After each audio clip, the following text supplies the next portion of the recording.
সুনামগঞ্জে সরকারি কর্মচারীকে হানি ট্র্যাপে ফেলে আরেক সরকারি কর্মচারী। ট্র্যাপে ফেলে বিবস্ত্র করে চালানো হয় নির্যাতন।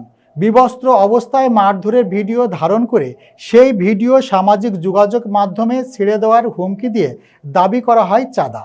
প্রতিনিধি হাসান আলী জানান, বারবার চাঁদা দাবির পর বাধ্য হয়ে সুনামগঞ্জ সদর থানায় লিখিত অভিযোগ দেয় ভুক্তভোগী। অভিযোগ পেয়ে সাথে সাথে অভিযানে নামে পুলিশ। আটক করা হয় সরকারি কর্মচারী অজিত দাসকে। তাকে নিয়ে অভিযুক্ত যুবতীকে ধরতে বাসায় গেলে তাকে পাওয়া যায় না। পরে ধৃত ব্যবসায়ীকে নিয়ে নতুন ফাঁদ পাতে পুলিশ।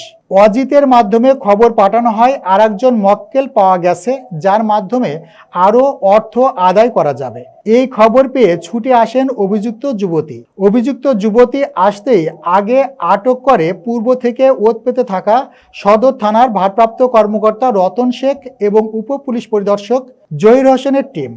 অভিযুক্ত যুবতী তুলনা আক্তার জামালগঞ্জ উপজেলার বাসিন্দা। অজিত দে শহরের ধুপাখালীর বাসিন্দা। সংবাদ সাবস্ক্রিপশন সুনামগঞ্জ সদর থানার ভারপ্রাপ্ত কর্মকর্তা রতন শেখ বলেন, একটি ভিডিও সহকারে ভুক্তভোগী এসপি স্যারের কাছে অভিযোগ করেন।